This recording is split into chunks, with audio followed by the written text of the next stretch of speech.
Bonjour, it's your little homie Nasty the Jack. I hope your day is going swell as well, and I hope you haven't had a bad poo-poo in a while. Really quick, I want to do a before show plug about my new official YouTube channel. It's called Nasty Jack Official YouTube Channel. It's really cool cause you can listen to all these good audioboom episodes without the hassle of trying to find them in a stupid stinking LinkedIn chat from like 42,069 million years ago. Coming soon will be a new weekly series.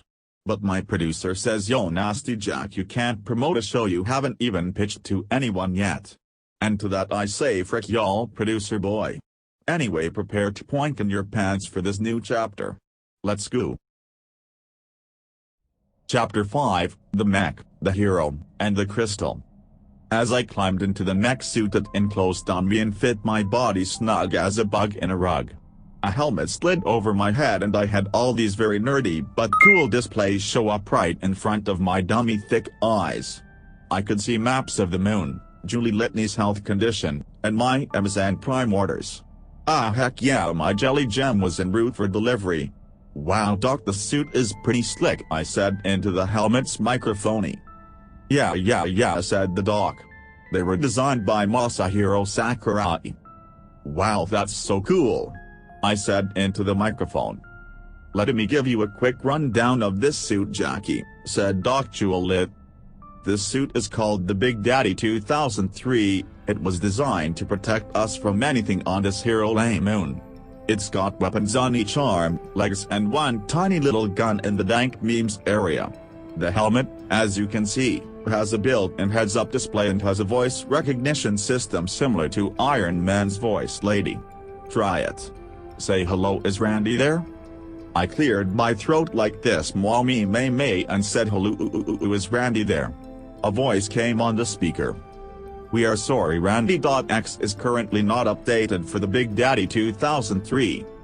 Oh boops, said the doc. I guess we forgot to update that one to the newest firmware system. But it's whatever. Let's go save your friends. Dr. Julie started towards this big booty door and just like a supermarket door it slid open. I pooped my pants and then felt water getting sprayed on my butt. Oh yeah, said Dr. Julie Litney, there is a built-in bidet. Thank I screamed and pooped 69 more times in my mech suit. My butt felt so clean you could eat a full Thanksgiving meal off my butt. When I walked through the door I looked around and could see we were perhaps at least 3 meters underneath the moon's surface. This way. We got to be fast, said the doc. She started running towards the west. I followed her, trying to get used to my dummy thick feet in this dummy thick mech suit. We ran for what seemed like 30 years, but the clock in my helmet said we only ran for 2 seconds. We approached another metal door. Julie turned to me. On the other side of this door is the nest.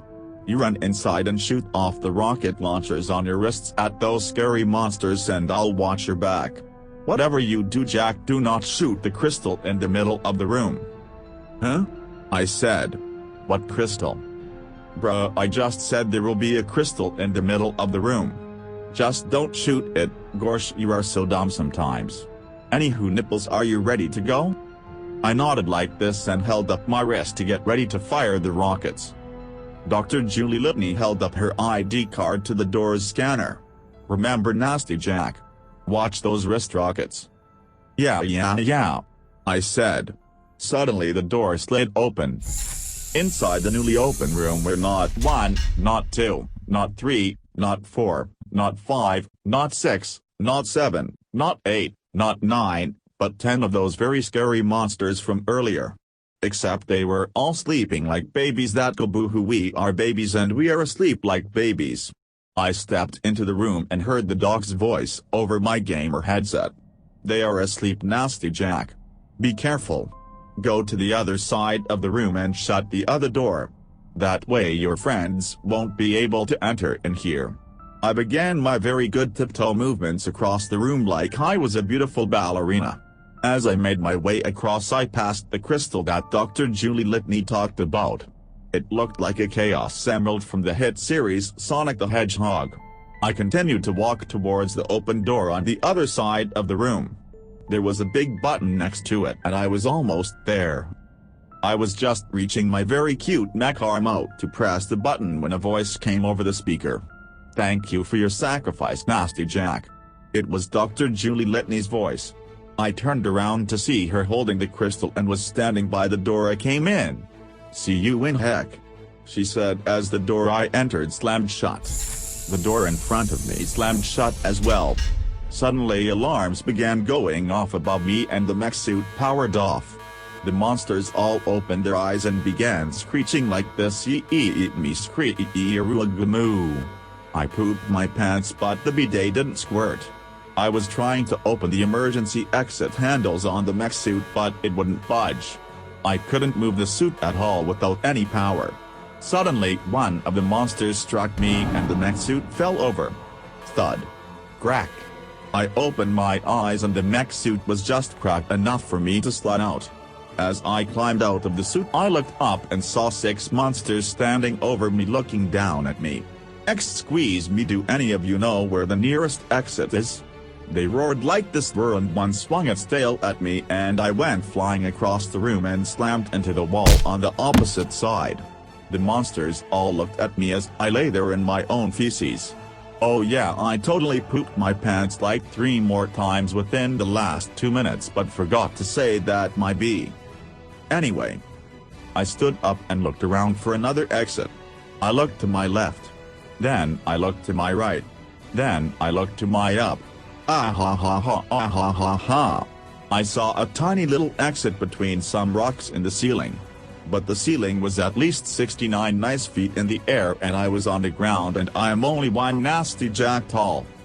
I thought like this, good thing I took that rock climbing class in preschool, I said to myself and turned around and began climbing up the wall.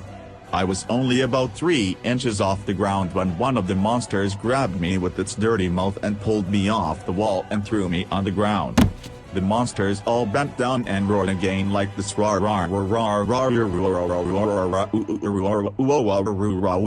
did 9/11 oinky roar. I stared up at them saying my final prayers when suddenly one of the doors opened up and I heard a blaster go off. The monsters all screeched and scattered into a hole I did not see earlier because the monsters were blocking it. I turned around to see who it was. It was Debbie Pasta, Han Solo, Chewbacca, and Baloney Bob. Advertisement break.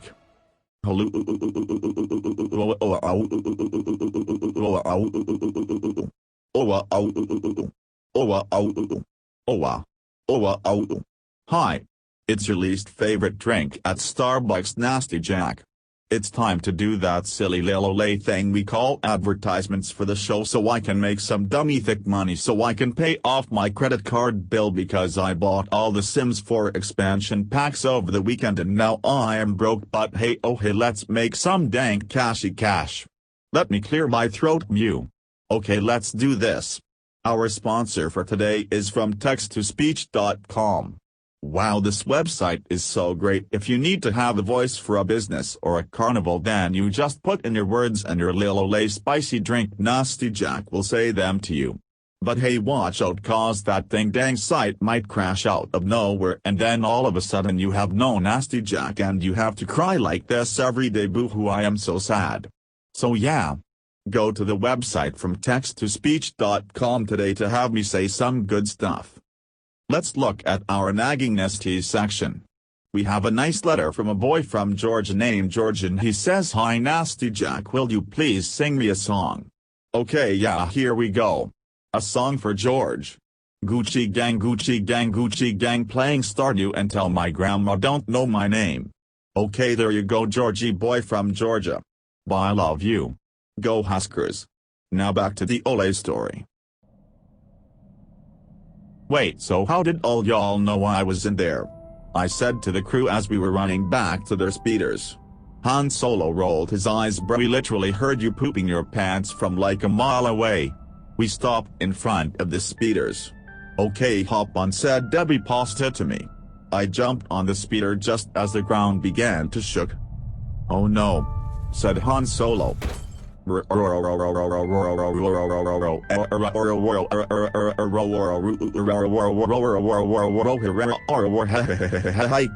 said Chewbacca. Yeah, I know, said Han Solo. What did your dog say? Said Baloney Bob. Han Solo looked at us. He said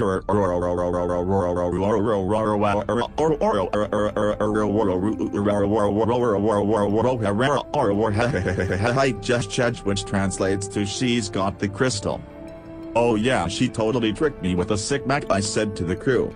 The crystal was being guarded by the monster things and she used me as a distraction. Totally not fair. Everyone nodded in agreement. We must find where Julie Litany took that crystal, said Han Solo. Said Chewbacca. Yeah, I know, said Han Solo. He looked at us. Chewie said he pooped his fur. Everyone nodded in agreement. The speeders powered on and we all hopped on, and I hopped on the back of Debbie Pasta's. We drove for about 3 minutes and Han Solo leading the group waved his hand as a sign to pull over. We stopped next to a big metal door. The sign on the door read "Lab, do not open please, okay thank you."